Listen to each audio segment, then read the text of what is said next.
This way forever. I'm sorry, Miss Jackson. Ooh, I am for real. Never meant to make your daughter cry. What's good, everybody? It's Joshua FSPX here, and today I'm going to be going over the top 10 upcoming games that we will probably see return via backwards compatibility. This is just a personal list of mine. Nothing here is confirmed. I'm quite confident though that these games probably will see a return, or maybe even a remake. However, the reason I'm doing this list is because these games are timeless, and the result would make sense to be released due to their popularity. Anyway, without any further ado, let's start this list with number 10. Saints Row 2 is a game that's always lived in Grand Theft Auto's shadow. However, if you've taken a moment to play the game, you come to realise that it's different, it's very fun, and offers plenty to do. The reason it's different is probably because it offers a few more comical things in the respect of being able to dress up as ninjas, going into the fight club, and doing different activities overall. This game was released back in 2008 and then seems to have died off. However, people still enjoy playing the game, especially myself, bit of my childhood right there, as of today, as the game now has 4 installments in its total saga. Looking over the pros and cons as to why we might see Saints Row 2 return. Firstly, obviously starting off with the pros. The game in itself offers a ton of replayability. There's so many different things to do with options of side quests, the main story itself, obviously customization, doing things differently as there's multiple gangs to take out.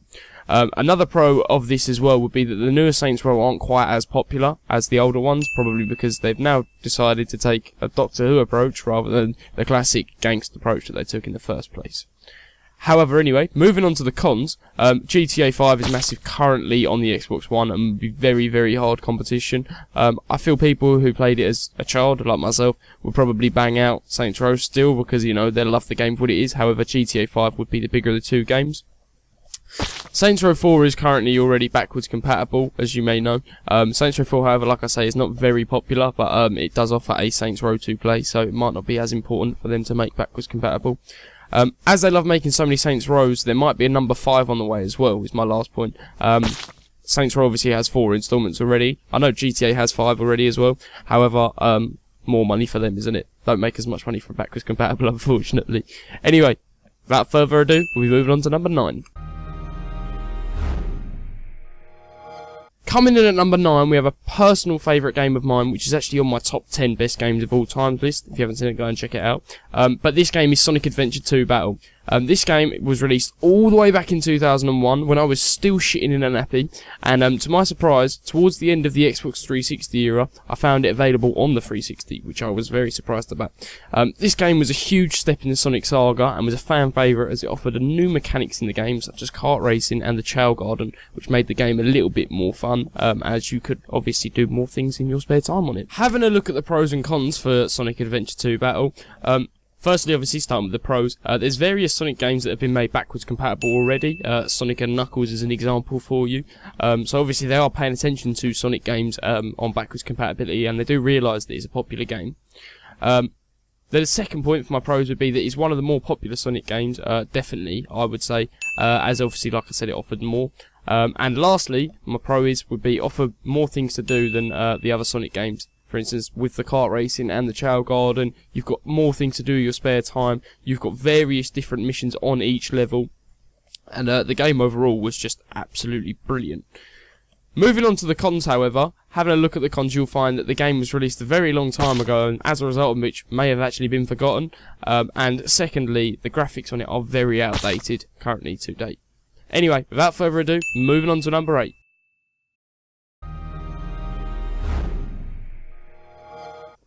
Coming at number 8, we have a very big game for the 360, which was Mafia II. This was a game that was released all the way back in 2010 and was very popular for its in-depth story and unique missions that offered a variety of fun and an enjoyable overall play experience. As a result of which, it would be very, very likely we would see this game return to the Xbox One. Moving on to the pros and cons, in Mafia 3, starting off obviously again with the pros, the story was enjoyable and offered a gripping but fun approach, which obviously made the game a lot better as a whole as it was very story based. Secondly, Mafia 3 has been released for the Xbox One, and this may be a sign that we will be looking for a Mafia 2 return maybe, but then again there may be a Mafia 4 in development. Cons, however, the game has an empty city and may be considered a bit lackluster, and a bit of a job to bring back to the Xbox 360 as a result of which. And Mafia 3's popularity may have pushed Mafia 2 to one side a bit, as Mafia 3 obviously is a lot more advanced, it's newer, and it's on the bigger engine. Anyway, without further ado, moving on to number 7. Coming in at number 7, we have the infamous yet incredible LEGO Harry Potter. This is an installment from the LEGO series, obviously, and is incredibly popular due to the film's massive following and the mixture of the film following and the LEGO games following, which overall made for a really great game. If you've never played in the LEGO games, you get a few different installments. You've got LEGO Indiana Jones, LEGO Harry Potter, LEGO Star Wars, and they're all really, really enjoyable. Now, anyway, without further ado, moving on to the pros and cons. Starting off with the pros again, obviously, there are various LEGO games that have been made backwards compatible, and as a result of which this may see that Harry Potter will get a return on the Xbox One, as obviously various other LEGO games have had their share. The game also offered a lengthy playtime of up to 7 years worth of coverage, watching Harry go from years 1 to 7, obviously, all the way through Hogwarts, and this game obviously would be a big one for them to bring back, and then maybe keep people, such as LEGO fans, quiet for a bit longer. Looking at the cons, however, newer LEGO games could be in production as a result of them already releasing many LEGO games, which means that they are obviously very popular and they are something they're focusing on. And if you don't know already, May Games with Gold has been announced, and it sees LEGO Star Wars for free, and also another Star Wars game, which means that they may be focusing on this area of LEGO games more, and not so much Harry Potter. Without further ado though, moving on to number 6. Coming in at the number 6 spot for you guys is LA Noire, which was a very, very, very popular game on the 360, as it took a unique twist, and Rockstar took a bit of a risk in developing a really, really good game. It was a unique take on a detective game, and as a result it made it completely different to anything we'd seen before, and was obviously a much more bog standard and mature version of Professor Layton. Without any further ado though, moving on to the pros and cons. Looking at the pros first, obviously, once again, the game was so unique and it made it such a popular game as a result of which, and this would obviously push more for people to love to see a return of it. The game was obviously made by Rockstar as well, which is obviously a fan favourites company, and a return of it maybe would push more so for an LA Noire 2, or just some more love for the LA Noire series, which obviously was so popular. Looking at the cons, some of the cases in the game seemed a bit repetitive, and maybe it became a bit dull after a while, and that's why I've not shown the series any love since 2011. And the game was also released in 2011 and has seen no love since, which may be a sign that maybe the game is just going to die out and we won't ever see anything from it again. However though, moving onwards, number 5. Counting down the top 5, we start with Assassin's Creed 3, a game that is very popular as all the Assassin's Creed games have been and are, due to the attention to detail in the games, the ability to explore in a different way, and the game also offers a variety of things to do. In this installment especially, you had a variety of things to do, but the games are so popular due to their look on life from above almost, and as a result of which, we should see a backwards return. Moving on to the pros and cons though. Having a look at the pros and cons, the game Assassin's Creed 3 offered loads to do and would be a good return due to the huge amount of activities, which means that the game would not just sit around and collect dust, however, would offer a lot of replayability and loads to do. The game was a fan favourite and all the different settings made it unique, looking back at times when you could jump as you were a child in the game, and looking back at all the different past and history of the game made it very incredible also.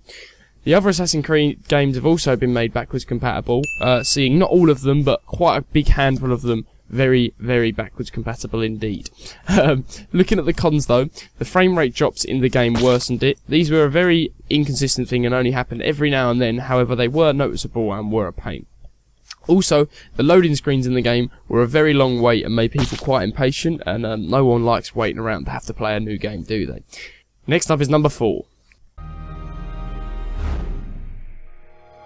Coming in at number 4, we have a very surprisingly popular game which blew quite a few people away, but it was Batman Arkham City. This game was very popular due to the quality voice acting, a handful of villains, and very good graphics. People also loved the game for the gameplay mechanics and the combat scenes. This game, however, was released in 2011, and this was quite a while ago. And the game at the time was very popular, and maybe we will see a return. Pros and cons, however. Pros starting off, obviously, the great gameplay and graphics of the game made it so much more enjoyable. Like I said, it took a lot of people by surprise in the respect of how good the game was. It's crazy how much the Batman age and the community have matured over the years.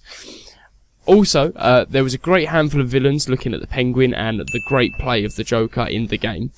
The game also offered so much to do with little side quests and little collectibles to go around and try and find.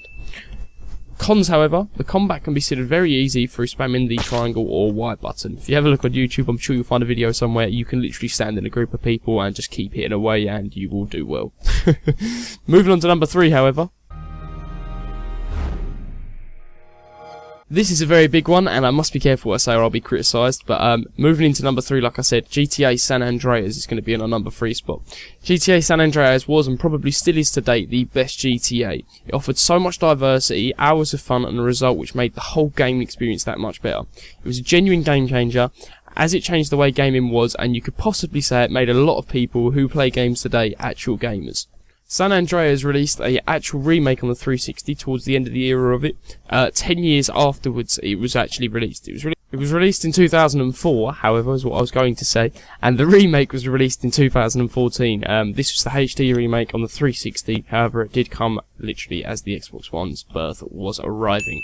Without any further ado, though, pros and cons. The pros of San Andreas is probably that it's the absolute most popular GTA of all time. The game offers a complete nostalgic feel and a trip down memory lane whenever you play it and pick up a rocket launcher to shoot someone. And GTA is Rockstar's biggest franchise. They should show all the love, and it'd make even more sense for them to push for this game to come back. Looking at the cons, however, GTA 5 is still ever expanded and is still so very, very popular, with DLCs being released all the time and plenty of people still getting involved. Moving on to number 2. Looking at number 2, Call of Duty Modern Warfare 3 was the ending of a fan favourite trilogy, which was the Modern Warfare series, and was a game that offered more levels than any other Call of Duty multiplayer, and also more game time with the ability to prestige 20 times. The levelling up mechanic let you level up 80 times, and obviously once you hit level 80 you can prestige. Without any further ado though, looking at the pros and cons. Firstly, with the pros, the game offered exciting game modes, which were new, like Infected. These come with community playlists, and Infected was a very popular one, favourite of mine if I'm honest. And Infected obviously has been released on other Call of Duties, but has never really had the same feel as the one on Modern Warfare 3 did. The game had a very important campaign to the trilogy, as it was the ending, obviously. And that made it a very, very key point as to why it should still stick around. And lastly, the popularity of the game. I felt the game was very popular. I remember the night I got it, I had to stay at home and do English homework before I could get it, and it was the most infuriating fucking thing ever. Look at the cons, however. Modern Warfare Remastered is a thing, and Modern Warfare 2 were more popular. So would Modern Warfare 3 be pushed for? Something you can argue about in the comments down below if you want. Anyway, looking at the number 1 spot next. Coming in at the number 1 spot is the gaming giant, which is Modern Warfare 2. This game is arguably the best game of the 360's era, and was so popular as it completely changed Call of Duty with things such as diverse sniping, trick shot for life, new kill streaks, exciting guns, and a massive online community of kids who have fucked your mum. Looking at the pros and cons, starting off with the pros obviously, the game was arguably the most popular of all of the Call of Duties. This could be argued between World of War, Modern Warfare Remastered and Modern Warfare 2. If you're here from the start, I started from the start and I personally would say Modern Warfare 2. Modern Warfare was really good, but Modern Warfare 2 was just that bit more better with the diversity and things. The game offered hours of game time and just didn't seem to get boring. If you were bored of online, you just go into a private match and fuck around with friends. Bored of a private match, play Spec Ops with friends. Bored of that, go on campaign. Bored of that, back online again. Lastly, for the pros as well, the great gameplay mechanics and a bundle of new things that the game offered, such as the kill streaks, the new perks, the new maps, obviously the new guns that you get with every Call of Duty, but this year's was quite special. Looking at the cons, however, the game will likely see a revamp, as Modern Warfare did. You will see a remaster, I believe, of this game, and not a backwards compatible version, just because there's game mechanics such as commando lunging and one-man army noob tubing, which obviously does need fixing, and they are a tension that does need changing. Anyway guys, that is all for today's video. This video took me a really long time to make. I put a lot of research into it. So if you enjoyed, make sure to smash the like button for me. If you're new around here and want to see more great stuff, be sure to subscribe. And lastly, what games do you want to see backwards compatible is my question of the day for you. Let me know in the comment section down below. Apart from that, I've been Josh, or FSPX, and until next time, I will see you later. Goodbye! It sure takes its precious time, but it's got rights and so have I.